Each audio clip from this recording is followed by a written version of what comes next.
You have not seen what I have seen. Or maybe you have.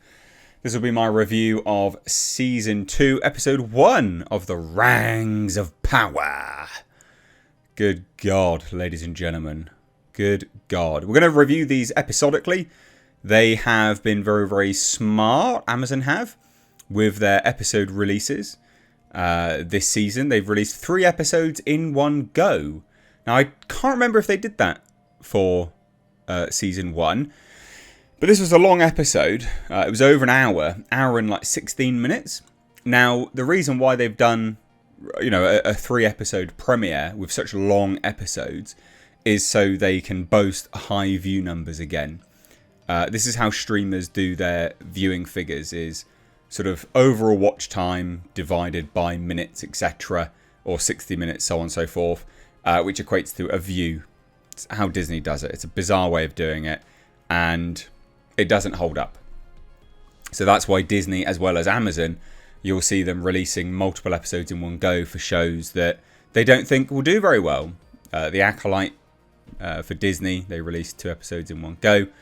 And then obviously Rings of Power Season 2, they released 3 episodes in one go. Anyway, I digress. We'll review episode 1. If this review does well, we'll review them episodically. And I will obviously, put myself through episode 2. So on and so forth. So I woke up early and I thought to myself, you know what I want to do today?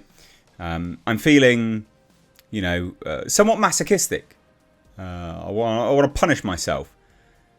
So I'm going to sit down and I'm going to watch episode 1 of The Rings of Power. It was awful, as you can probably imagine. It wasn't very good. I think a lot of people from the trailer, for instance, were thinking that this was going to be a step up. So what happened in this episode? I will talk full spoilers for all of these episodes. I don't think anyone cares. So we will just talk full spoilers. We are flung... Well, first and foremost, actually, there was the recap. The recap of Season 1. How could I forget the recap? My goodness me. I was in stitches. I'd forgotten how horrendous the line delivery was and the dialogue. How they essentially are performing as if they're on a theatre stage. Just it's awful. Season 1 line delivery was just atrocious. The acting was awful. My God. So I had a good time laughing at the Season 1 recap. But anyway, when the Season 1 recap was over, we had 76 minutes of an episode left. So an hour and 16 odd minutes. Bloody long. Long episode. And we start off in the far-flung past. Morgoth has been destroyed. He's been got, one might say. And Sauron, played by a different actor, stands there in his Anatar form. I think it was a different actor. It looked like a different actor. Anyway, stands there in his Anatar form, talking about reclaiming power and being the new Dark Lord. And there's a handful of orcs around him. And Adar, the father of the orcs. Although technically he's not the father of the orcs. So, who the fuck knows? Anyway. The orcs aren't too happy about Sauron being their boss. And Sauron tries to tell them, well, look, you will be cast out. Men won't accept you. I will. I'll accept you. And Adar grabs Sauron's...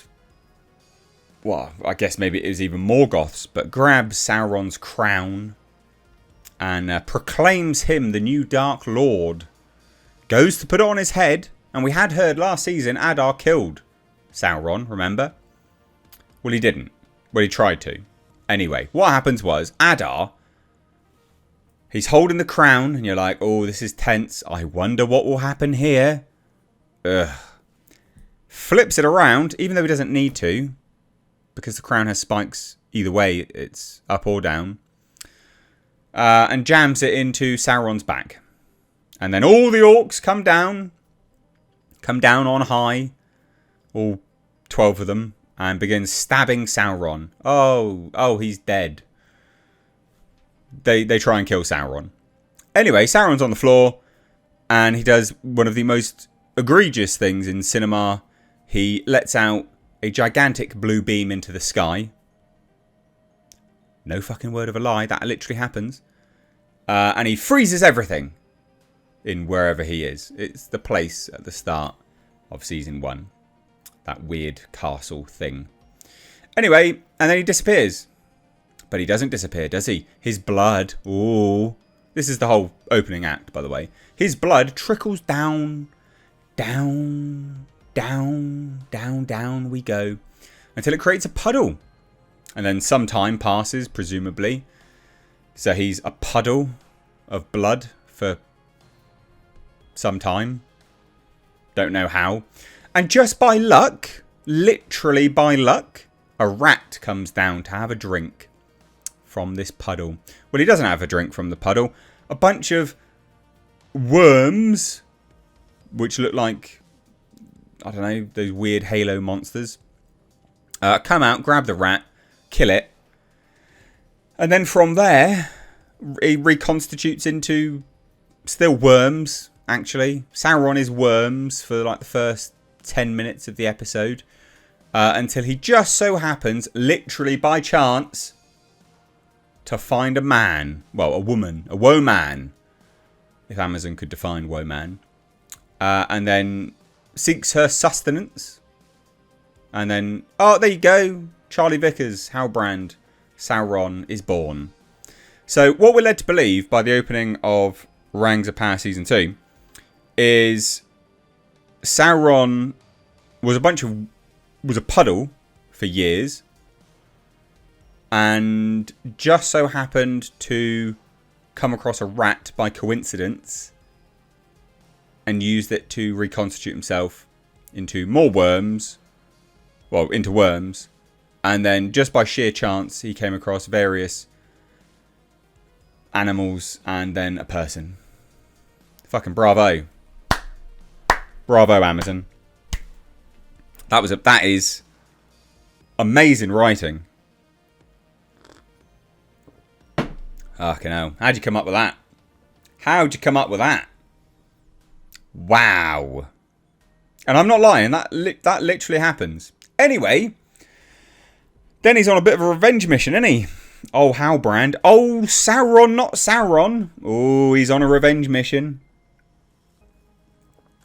He starts heading to where he hears of orcs going around, led by Adar.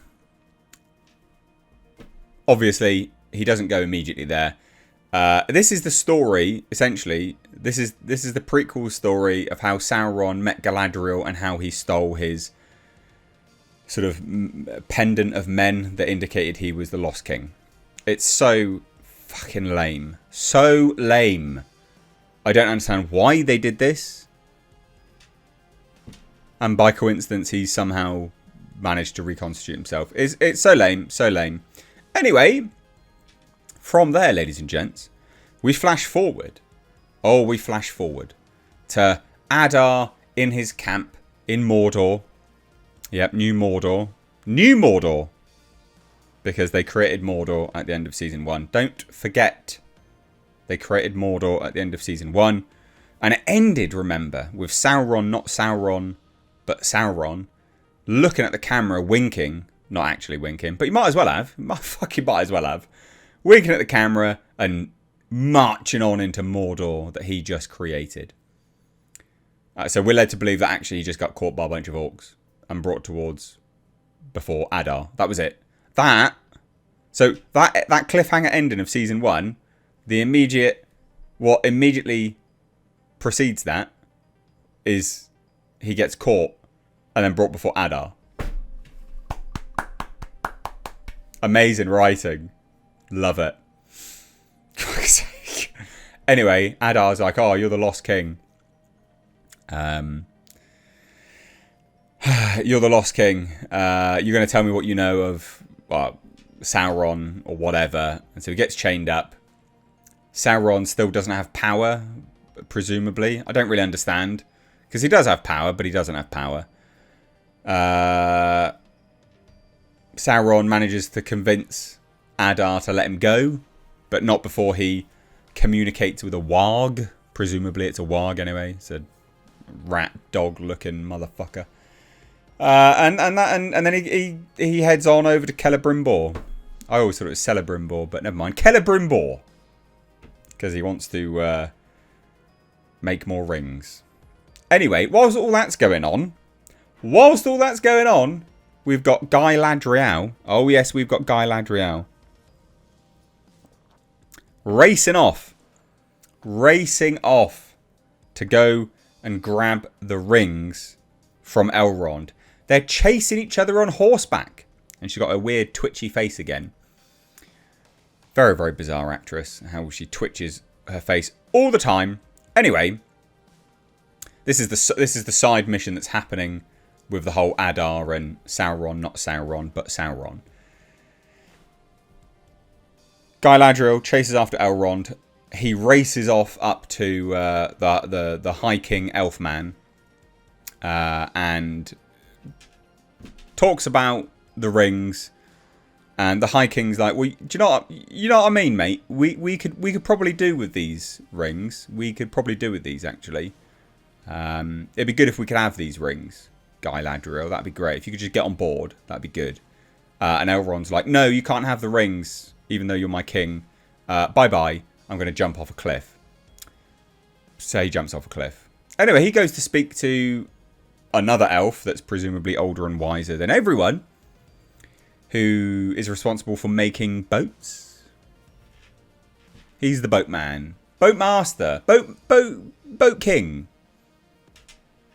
Whatever. And he even says, oh, it's a callback line, one we'll hear later in the episode. He says to one of his many carpenters, boatsmithies, perfection is not found in Middle-earth. It's not found here. It's found in wherever the elves go. I can't remember. Valor or something like that. Anyway. So remember that line, because we'll hear it later in the episode. Anyway, Elrond falls down, goes and meets this high elf guy. And he's like, look, these things need to get destroyed. Don't look at them. Don't look at them. But they need to be destroyed. These are rings. They need to be destroyed. So he jets off on a boat. It's not a speedboat. It'd be funny if it was. And presumably forces that bee knock the boat underneath him. So he drops the rings in the boat and he looks at them. And we're led to believe that because he looks at these rings, he's like, oh, wow, this is perfection. Remember, perfection can't be found in Middle-earth. Anyway. So flash forward to the next day. High King Pudgy Man is speaking to all the elves and going, hey guys, we need to leave here because this tree's dead. And that means we're done in Middle-earth, actually. So we're going to skedaddle. That'd be great. And this guy just walks in. Just walks in and goes, hi, Celebrimbor brought perfection to Middle-earth. And everyone's like, oh, wow, perfection in Middle-earth. Anyway, they put the rings on. Elrond walks off in a huff. Bloody pretentious prick. And then they randomly, they've all got the rings on the same finger. They all randomly walk together and hold their fingers out like this to one another. No real reason, just for an end shot. Clearly the shot that they put in the trailer. They were like, we need to manufacture this shot somehow. I know, we'll do it in the least natural way. We'll just hold their hands together and they'll just look at each other's rings. Sounds like a porno, doesn't it? Anyway, and then that's the end of the episode. So, fuck all happens, and it was really shit. So there you go. You now don't have to watch it. Legitimately, that's everything that happens in the episode. It is over an hour, and nothing happens. But, you know, Sauron is a bunch of worms at one point. So, if you've got a worm fetish, you're like into weird tentacle hentai, then you might like that, I guess. Who knows? I don't approve of that. Anyway, let me know your thoughts down below. Cheers, take care. Bye-bye now.